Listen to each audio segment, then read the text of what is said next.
All right, Coach. Appreciate you taking some time here for us. We're going to visit here with head coach Hugh Freeze about football signing day, part two. We'll talk about some of the new additions here with Coach, and then open it up for questions as well with staffing changes and about Coach's recent time on Mobile with Malik Willis. Coach, we'll just kind of start it off here, I guess, talking about signing day. And looks like you were able to add some of the pieces that you had mentioned back in December that you wanted to add. Is that right? Yeah, recruiting never stopped this go round. Even though you were technically in maybe a dead period after the first signing day, you still were working, toward finishing your class, whether it be through junior college or transfer portal or the high school ranks. So you continued to recruit. And they even allowed us to have a week to bring transfer kids to campus that first week of January. So it certainly changed the holidays a little bit. You didn't feel.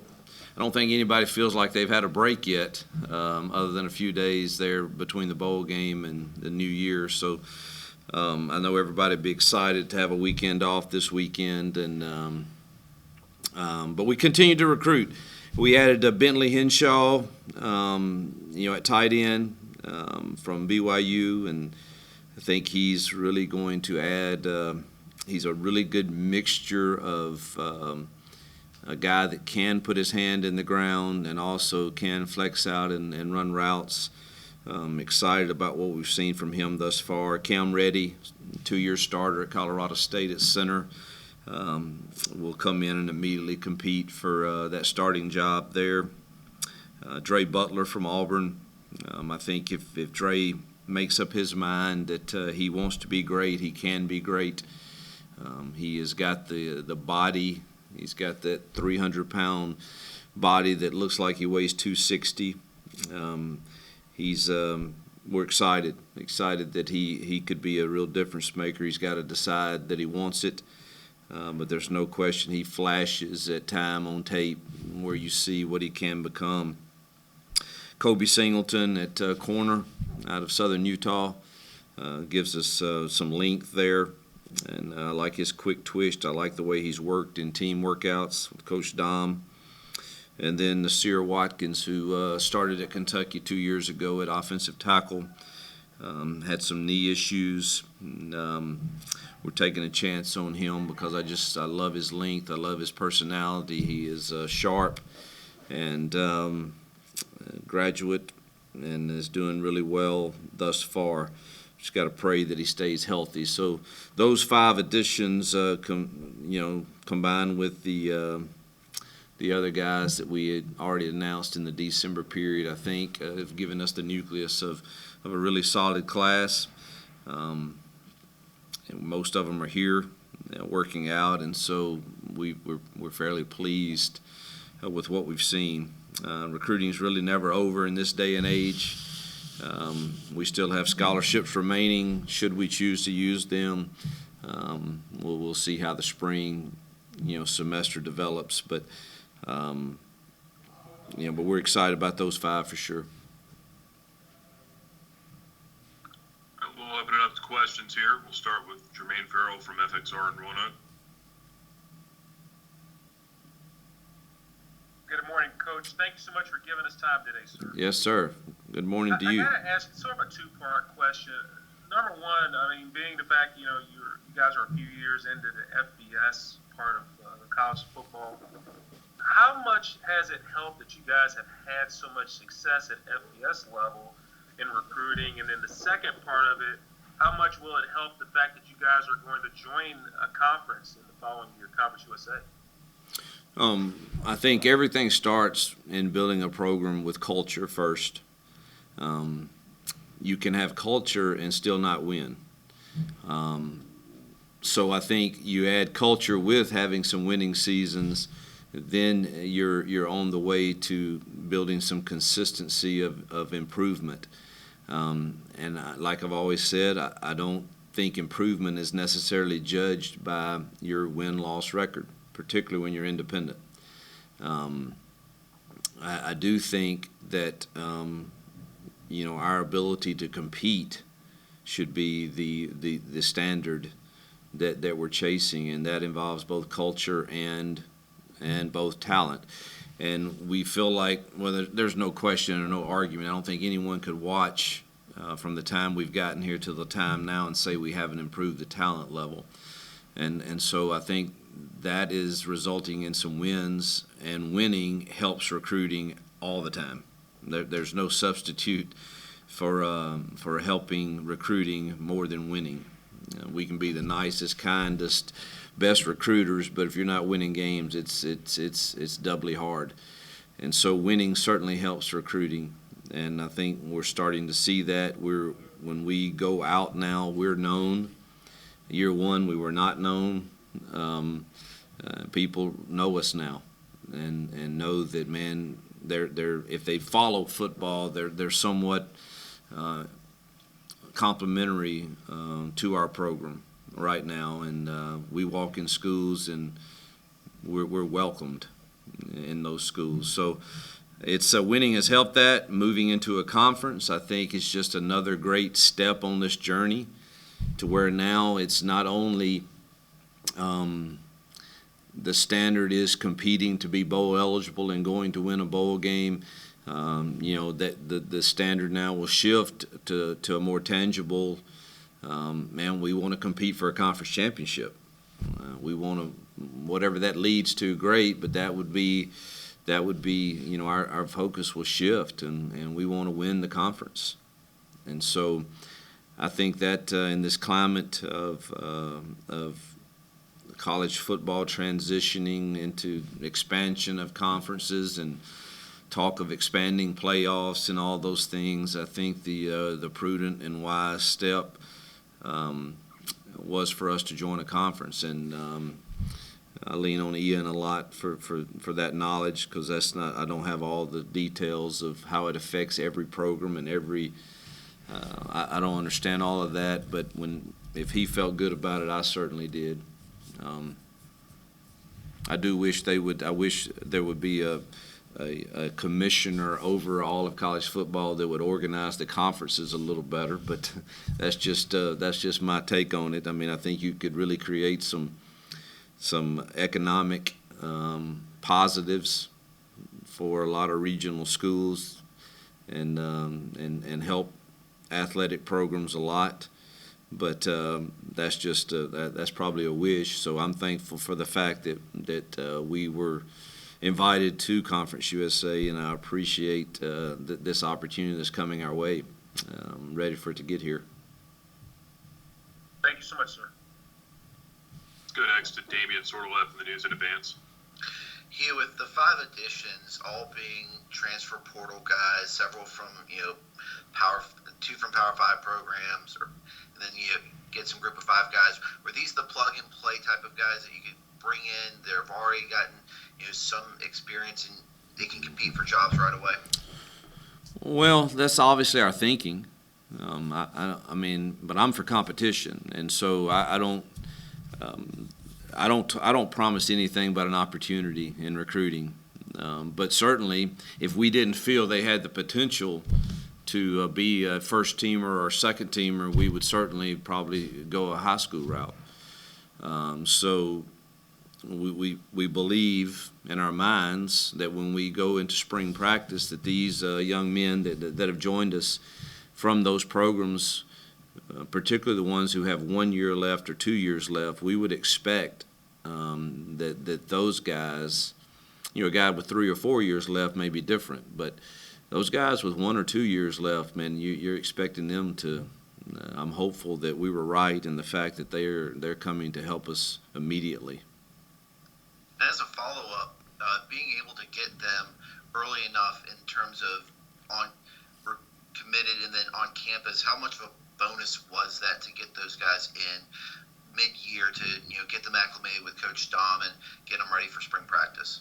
Yeah, my interest level in a lot of the transfer portal world goes way down. If you tell me they're gonna have to be really good, and you feel like they're a starter day one. But I love my interest is really high when I know they can be here first semester with Coach Dom, academics, and then spring ball, obviously. John from Sea of Red.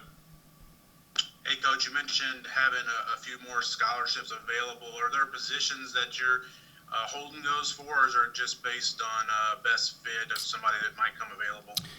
John, when you look at our roster, which I study every day, that's the first thing I see when it comes in. I have it on my desk, and I have it by position, and I have both the 2022 team and the 2023 team. And so roster management now, there needs to be a major in college for us coaches that we need to go back and take online for roster management, because there are a lot of moving parts. And I'm constantly, I literally mean daily, mulling over the next 2 years, and you have no idea who's going to take advantage of their COVID year and in broadcasting the future. You have no idea what the transfer portal is going to do to you or for you, and obviously trying to balance that with maintaining this 25 in a given year and 85 on the roster is a great challenge for us all. So with the remaining ones we have, I'm not afraid to push them forward. Again, I'm glad I have them, because we could have some things happen between now and in June that we don't foresee. But when I look at right now the 2022 version of us on paper, I'm pretty satisfied with the numbers. If I had to say right now, I would say I would like to take one more safety for added depth there.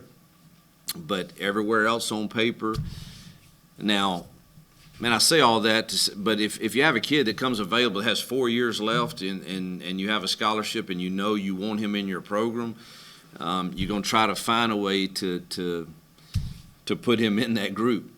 But currently sitting here today, when I look at our depth, I feel pretty good, 2 deep everywhere, except we play 3 safeties. I would kind of like to have one more there probably if one came available. Coach, talking about the roster construction and all those things, I mean, is that something that you talk about with your coaching colleagues that you guys share, or is it so competitive that no one really wants to give away anything that they're doing to make it work? No, there's certain ones that we talk openly. I was with a bunch of those Monday night as we went down to the Georgia to spend time with the Georgia high school coaches that made the playoffs, and it's an event we always like to go to, and everybody that has a good program is there. And I spent some time talking with some really good coaches in this profession. I think everybody's in the same boat. It keeps us we're uptight about how this is all going to continue to shake out, and you're just hopeful that your program doesn't get hit with some mass changes with all the things that are going on, and you may not have the capability of replenishing those changes. And so it's definitely a different, unsettling time for coaches trying to manage rosters. I think it puts more of a, you got to build relationships, and we work hard at that. But even that's not a guarantee in today's world that a kid's going to stay with you. So it's some uncertain things with roster management. I don't think anybody has the blueprint to it. Let's go to Ed Lane from Virginia Talk Radio Network. Hugh, going back to Dre Butler, you mentioned a couple times about how much he wants to be better, how much he wants to be dominant. When taking a guy with that type of talent and upside and potential, how do you and your staff balance the potential with the infrastructure you have in place that you believe can help access that? We're going to be who we are. I'm not going to treat him any differently than I treat anyone else. Coach Dom's going to have the same expectations for him. that he has for everyone else. And as many times I've been told that, this kid's super talented, but his desire to compete. I actually was told that by several people on Malik Willis. And so I have to trust my eyes and then trust our program. Are we going to be 100% successful in every kid we take at maximizing their potential? No. But when you have one that has the potential like a Dre has, you choose to believe, and he's a good kid. I have no idea what's happened in other programs with him or other kids. I'm glad we're getting the opportunity, and I've been very straight with him and others, and he's been straight with me, and he knows what he needs to improve on, and he knows what our expectations are, and hopefully we can meet each other 50% on each side and get him to his potential. John? Coach, has been reported about C.J. Yarbrough joining the team once again. I'm not sure if that's something you can talk about or want to talk about if it's all been finalized yet or not. But if so, how excited are you to have him back in the fold? And what has it been like this last year? Just, what can you share about that process with him? Yeah, I'm incredibly excited to have him back, and he is an incredible leader right now on our team. Everybody is following his leadership, particularly in his workout groups and his position group. I think he has matured. He was always a great kid, but I think he's matured to where he really knows what he wants. I think him having those 2 shoulder issues really took some life out of him, and now that he feels healthy again, I would suspect right now if we voted on captains, which we are doing very soon, it wouldn't shock me if he gets one of those nods. We're thrilled to have him back. He's going to improve us, gives us a big threat at outside, and I think he's going to be one of our leaders. Damian? Hey, Coach, there's been a couple of preferred walk-ons that have announced that they're coming there. Are you able to talk about any of those guys? If you mention them, I would probably know if I could or not. They have to have their deposit and be admitted to school for me to be able to comment. So some have, and some I'm not quite sure if they have yet. So I don't know that you'd have to be specific about who you're referring to, and then I could go from there.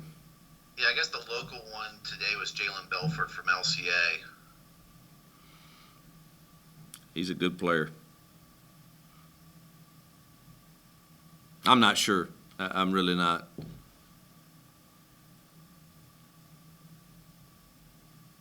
Coach, you want to talk about some of your staff additions here a little bit? Some different faces there with Coach Quinakis coming on board and then promoting Coach Aldridge and Coach Curtis as well, and just some of those changes that you were able to make and what that process was like. Yeah, we got quite a few new ones. Coach Quinakis, ton of experience. Been really, really impressed as we're going through all of our cut-ups right now of his knowledge and things he thinks we should consider changing, doing different, techniques. I think he is a technician, and excited about him. Darius Eubanks, I think, is a rising star in this profession. It was fun to watch him at the Georgia Clinic. All the people that just gravitate to him in a state that's really important to us in recruiting. Jeremy Garrett, I've loved him for years. He's one of mine, I feel like, and I've always wanted to hire him when I got a chance. Just didn't know if I could convince him to leave the NFL. Thrilled to have him. What a great mentor and coach he'll be. Chris Terry and Bob Marco in the strength with Coach Dom. One from FIU, one from Rice. I'm really impressed with both of those guys. Gotten to spend probably more time around them than normal because they go to church with us on Sunday mornings and sit right on our pew with us, and really impressed with both of those guys. Robert Bala, I think, is a huge addition to us. He was a defensive coordinator at Southern Utah, and I've been sitting more in the defensive rooms here the last week or so than normal, just because I want to hear what we're changing, what we're doing, and he is sharp. He's got great knowledge. He's going to really do a great job for Coach Aldridge and Coach Curtis of advanced scouting and be able to get a jump start on the next week. D. Brown, great addition at GA there on the defensive side, and see, Nigel's not on here, I don't think, but he's our D-line GA that Nigel Madison just replaced Von Trail, who moved on to an on-the-field spot, which we congratulate Von Trail on that also. Kyle Robinson's a new video graduate assistant from Arkansas. So, and then obviously Coach Aldridge, Coach Curtis being co-defensive coordinators, it's a little new for me. They're working well together, and promoted Dom to assistant head coach. Jordan Cantrell to senior defensive quality control. Pony Otis moved over to senior offensive quality control. Bevins moved up to chief of staff. C.J. Holmes, director of ops. Danielle Gillens, the director of football and nutrition. Kennedy Harvey's been promoted to director of recruiting operations. Javon Hubbard's been moved over to Bevin's old role as director of our, I think it's called. He's really our player engagement. He's in charge of helping with their life of our players and NFL liaison. And as I went to Mobile yesterday, Javon was I was impressed with how many of the NFL scouts, they gravitate and love Javon. So that was he's doing a good job. And then we promoted Olivia Mock to player relations coordinator to help Javon with our current players here. Ethan Johnson is the director of recruiting, and Tim Baggett is director of scouting. And we'll announce a hire that I've already made soon for our director of personnel, which I'm really, really excited about. I've worked with him before and think it's an absolute home run. Coach, real quick, a follow-up on the defensive coordinators, then I'll get to you, Damian. You mentioned that it's a new situation having co-defensive coordinators for you. With Jack and with Josh, what they bring to the table, do you foresee their roles on game day, like, with Josh on the field, Jack in the booth, or is it too soon on that? Or are you guys still talking through, like, how that communication is going to work? Yeah, we're constantly talking through. Jack will be in the booth. Josh will be on the field. We're not going to change. It'll be the same dynamic, same setup as it was with that. And exactly how we're going to, who's going to call what will be arranged in the game plan. It may be that, Josh and I trust both of them. They have the personalities that doesn't have ego, and they want what's best for our program, our kids. Ultimately, there's got to be a final say that they've got to come to, and if they can't, then I will be the final say. But that needs to be done the week of the game on how we're approaching each situation, and then who has the final say in that situation between those two, so it doesn't get to me. Those are still things we'll have to work through, but really impressed thus far with the way they're working together. Damian. He wanted to ask you about your time in Mobile yesterday and getting a chance to see Malik perform. And, of course, a lot of NFL coaches, general managers gravitated toward him as well. And what did you see out of him, and how important is this week for him? And, whether it's solidifying or moving up his draft stock in preparation for the draft? Yeah, truthfully, I didn't get to see much practice at all because I was in the suites with the general managers from suite to suite to suite to suite, and I wish I could have seen. I did see it at first, and it was obvious to me that his arm strength and velocity on his football, I thought by far was the best there. And then they sweeped me up to the suites, and I met with 4 different teams. in their suites with their general managers, coaches, and scouting personnel. So unfortunately, I didn't get to see a ton of practice because those meetings took most of the practice. But our other coaches were there. They thought he did really, really well, and he thought he did well after practice when we got to visit, which I think he just needs to be himself. I do think that this, from talking to those teams, that this is a big week, and probably more so than, in their words, probably more so than any recent memory they have.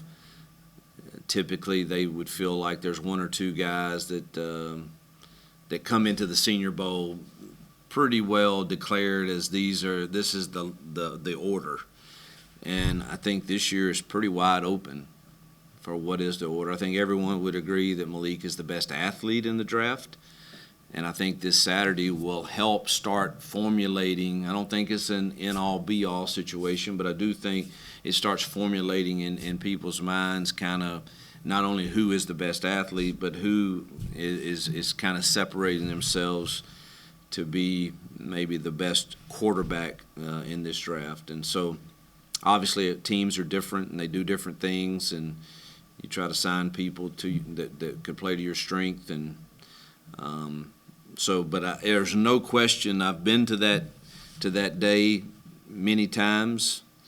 I've never had it quite like it was yesterday. So there's a lot of it's an important decision, obviously, for those NFL teams, and I can tell that their interest in Malik is absolutely genuine and real by the time I spent with them yesterday. Jermaine? Hey, Coach, real quick question. What date are you going to start your spring practices? March 4th, I believe. Is that a Friday? We start on the first Friday in March. I think it's the 4th.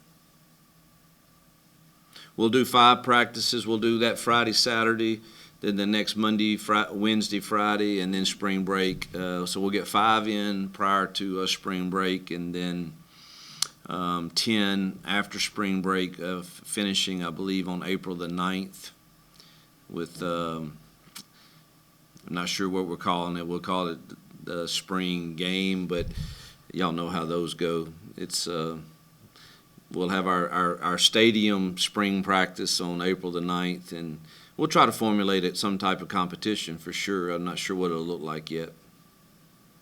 And then speaking of the stadium, just your thoughts about the upgrades that are coming to Williams Stadium. Love it. Love the fact that we continue to have vision, that we continue to pursue ways to engage our fans, to let them know we appreciate their support, and appreciate our administration for always looking at ways to advance our program and to make it a better experience for all involved. And so I'm excited about any time we are announcing that we're doing more things. It's usually a good sign. Coach, just another one on Malik here. I mean, when you think back to when you were recruiting him and he was making that transition from Auburn, you spoke about that a little while ago, and I think compared him to one of the kids, the Butler maybe, that you got now, just in talking about his potential and trying to realize. Did you have this vision of him, of him being capable of doing what he's doing now, and did he remind you of anyone that you had coached before at that point? No, did not. I don't really deal well with the fantasy world or the unknown, and I just, there was no indication or I had no really sample size that would make me feel like I could tell him in that time frame, hey, you're going to be an NFL draftee. I don't think anyone in their right mind could assume that. He hasn't been on the field in the college game for any significant snaps, maybe to zone read a play here and there, but nothing significant. So, we were just trying to get a guy in here that could help us win football games that I knew was a dual threat, and a great kid. And we got that in Malik. And then obviously after year one, then you start thinking, well, he's got more of it's more of us just than us just winning games. He might have a future at this deal, and you know, we quickly learned in year one that he's got a chance, and we were right, and he's got a chance and an opportunity. I don't know what that looks like for the draft yet. It'll start, you know, developing itself throughout all the interviews and all the workouts and pro days and combine, and all of that will sort itself out. But the great thing is we can take great pride and comfort in the fact that we helped him achieve a dream, and we helped develop him. And you know, I told all of those teams yesterday, and I believe this, and I don't know that I could describe Malik any other way as far as his football part. We can talk about his humility and his confidence, and how he's rare that kids like him have that. But football-wise, I don't know that I can describe it any better than he doesn't know what he doesn't know. And that's, I mean, he's only played the game at this position for 2 years. And, you know, if they want to, when they would ask me some questions about can he, and I believe he can do everything. But does he do everything great right now? No, but it's because he doesn't know what he doesn't know. And it's like yesterday, they were putting him under center on every play that his staff was coaching him, and I'm fine with that if that's what you want to do. But I told one team, and they kind of chuckled and really didn't have a response. I said, I watched the NFL playoffs. I didn't see anybody under center. Now, I don't know why y'all asking him to get under center. I mean that's just maybe y'all should change a few things and put him in the gun sometimes. But when they're asking those things, can he? Yes, he can, but he doesn't know what he doesn't know. And so I think he can do whatever they ask him to do with enough practice. And, you know, they're not limited on the times that they get to spend with him like we are. And so I'm confident they see that if they spend any time with him. And that's really, but no, to answer your question, I had no idea at that time that we would be sitting here having this conversation. Wrap it up here with Damien. Hey, Hugh, I wanted to ask you one more about Malik. Did you notice anything, like, has he bulked up some, or does he still look the same from when you guys last saw him at the Lending Tree Bowl? Well, if the last time I had seen him was the Lending Tree Bowl, I would say yes, but I spent 2 times with him. I was recruiting in Atlanta the last week we had out, and we got together one of those nights and just drilled ball on how are you going to answer these questions, how do you get away from using our verbiage here and translating it to the NFL, trying to help him be prepared. So I saw him that night, and so I'd already seen that he'd bulked up even more. All right, very good. Coach, appreciate your time so much. Yep. Great stuff. Look forward to catching up with you again here around spring ball. Absolutely. We'll enjoy a little break in February, but we'll be itching to get on the grass in March.